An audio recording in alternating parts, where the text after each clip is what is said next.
From MetsMerizedOnline.com headline, How Mets 2023 Draft Picks Fared in First Season. Now, before we get into this video, I need you to subscribe, and I need you to check out the join button. We have memberships here where you join and you can get different kind of emojis and different videos that are a little bit longer than the videos I normally do. So just join and you'll see some interesting different things here. During the 23 MLB Draft, the Mets selected a total of 23 players, including 7 within the first 4 rounds. Mets agreed to deals with their first 14 draft selections and 20 overall, with college pitchers Brady Kirtner and Christian Little and prep pitcher Gavin Jones chose to forego signing with the team. Most, but not all, of the draft choices who elected to sign made their brief pro debuts during the 23 season, and the Mets are hoping that for some it was the start of a long and successful career within the organization. Let's take a look at how the Mets' 23 draft picks did during their first taste of pro ball. Okay, in the first round, 32nd overall, Colin Houck, shortstop. And he's from Georgia, just so let you know. The Mets' first selection in the draft played in just 10 games in his first professional season, all with the Florida Complex League Mets. Though he primarily played shortstop, Houck spent two games at third base and another at second, demonstrating his defensive versatility. He did commit four errors, including 2 at short in his first game of the season. At the plate, Houck slashed .273 with a .333 on base, .733 OPS, and recorded 4 RBIs. Through 33 at-bats, he recorded just 1 extra base hit, a triple, but demonstrated a good eye at the plate by walking 7 times. He also struck out 9 times and was caught stealing on his only stolen base attempt. Number 2, second round, 56th overall, Brandon Sproat, right-handed pitcher. Mets failed to sign him after selecting him in the 3rd round of the 2022 draft, and they wouldn't let him get away again, this time coming to a deal with him after selecting him in the 2nd round of the 23 draft. Sproat did make his professional debut with the club this season, however, as he was coming off a senior year with the Florida Gators, in which he threw a career-high 106 and 1/3 innings.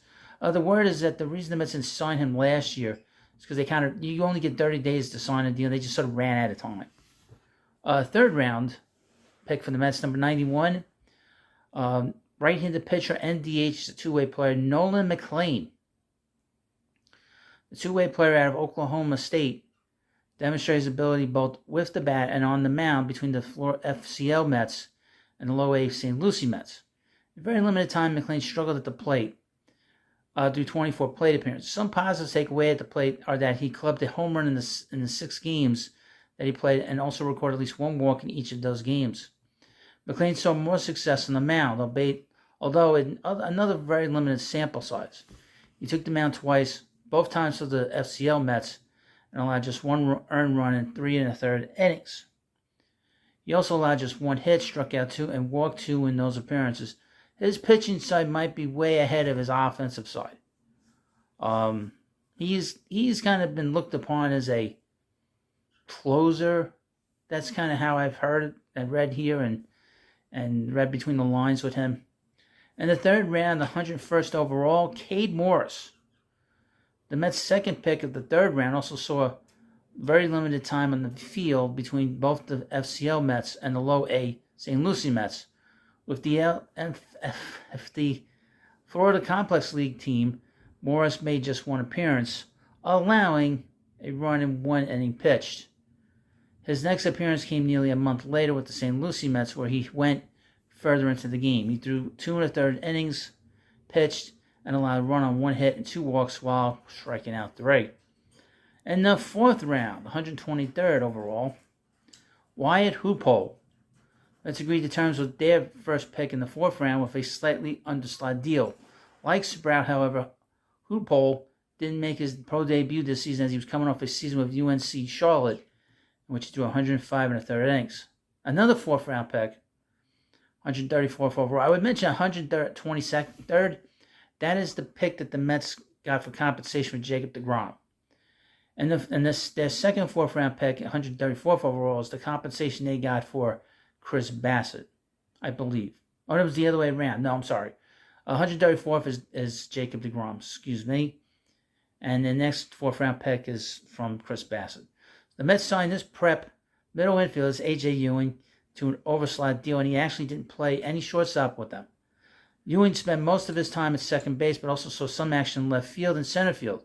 Ewing demonstrated impressive discipline at the plate in just 21 plate appearances, recording 4 hits and 5 walks for a .524 on base percentage and an .881 OPS. In the fourth round, another fourth rounder, 135th overall for Chris Bassett, the Mets drafted Austin Trouser, right-handed pitcher. The Mets had back-to-back compensation picks in the fourth round, using the first to take Ewing and the second to take this pitcher out of Missouri. Trouser pitched just 1 inning for the FCL Mets this season, and although he allowed a walk and a hit by pitch, he recorded all 3 of his outs via the strikeout. In the fifth round, 159th overall, the Mets selected left-handed pitcher Zach Thornton. He did not pitch for the Mets organization in 2023, pitched 88 1/3 innings in his season at Grand Canyon before pitching 10 more innings in the MLB Draft League. In the sixth round, Jack Wenninger, right-handed pitcher. Although he also pitched 80-plus innings in his 23 collegiate season, and again in the MLB Draft League, Wenninger did make his pro debut with the Mets. Pitcher made 1 appearance for the Florida Complex League Mets, striking out 1 batter and a clean inning. He then made his final appearance of the year with the St. Lucie team, where he threw for 1 1/3 innings and allowed 2 runs on a hit and 2 walks, while striking out 3. In the seventh round, right-handed pitcher Noah Hill, the Mets' 7th round pick out of South Carolina, did not make his pro debut in 23. He recorded a 3.29 ERA during the first half of his collegiate season before missing the rest of the season with back injuries. In the 8th round, 246th overall, the Mets selected Boston Barrow, a shortstop. Barrow played all over the infield with the FCL Mets, spending time at second base, third base, and shortstop. The 18-year-old impressed the plate in just 24 plate appearances. He recorded 6 hits, 2 of which were doubles, 2 RBIs, and a slash line of .316, .458, .421, and .879 OPS. He also managed to walk 5 times while striking out just once. Number 9, 9th pick, 276th overall, third baseman Nick Lorusso. The 22-year-old Lorusso started his career with the low-A St. Lucie Mets bypassing rookie ball. He recorded a larger sample size at the plate than most of this list, but it wasn't pretty. In 89 bats with St. Lucie, he didn't record a single home run and endured a slash line of 169 batting average. Pro Bowl was clearly an adjustment for him, who had recorded 26 home runs and a 1211 OPS in his final college season. In the 10th round, you need a catcher, and the Mets drafted a catcher, Christian Pregen. Another one of the Mets' older draft selections, Pregen also started out with the low-A St. Lucie Mets, but did end his year in high-A Brooklyn. He struggled on both levels, recording a .538 OPS in 13 appearances in low-A before recording a .421 OPS in 26 plate appearances in high-A. Right-handed pitcher Brett Banks, 11th round. Banks appeared in 3 games with the Florida Complex League Mets. The reliever allowed just 1 run over 2 2/3 innings, recording 2 walks and no hits allowed. He also struck out 3 batters. In the 13th round, Ben Simon, a right-handed pitcher. The righty reliever pitched in 6 games across 2 levels during the 2023 season. With the FCL Mets, Simon appeared in 2 games and pitched 1 2/3 innings. He didn't allow a run or walk, and he struck out 2 while allowing 1 hit. He had a rough go of it with low-A St. Lucie, allowing 9 runs, 5 earned over 4 2/3 innings pitched. He walked 2 batters, allowing 8 hits, and struck out 7. In the 14th round, the Mets selected John Valley. The Thomas Jefferson High School product did not make his pro debut with the Mets this year. 15th round, Justin Lawson, the 22-year-old out of NC State, did not pitch for the Mets as well. In the 16th round, 486th overall, third baseman Jake Centella. The 18-year-old spent limited time with the FCL Mets, mostly as a first baseman, though he did play some third base and even served as the designated hitter for a game. Centello struggled in 21 plate appearances, posting a 167 batting average and a 508 OPS. In the 17th round, Bryce Jenkins, a right-handed pitcher, the 22-year-old out of Tennessee, pitched limited innings between the Florida Complex League Mets and low-A St. Lucie Mets in 2023. In rookie ball, he pitched in 2 games for a total of 1 1/3 innings. He allowed 1 run, 0 earned, while walking 1 and striking out another. In low-A, Jenkins appeared in 3 games and struggled by allowing 5 runs over 2 2/3 innings. In those appearances, he walked 3 and struck out 3. And finally, in the 20th round, 606 overall, is Colin Houck, an outfielder.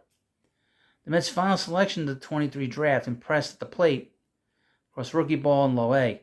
With the FCL Mets, Houck recorded an 885 OPS across 38 plate appearances, walking 10 times, striking out 7 times. And in St. Lucie, he recorded a 726 OPS across 49 appearances, also knocking a homer in that span. So thank you for watching this video. And of course, please subscribe to Prospect Hut, and I'll see you later.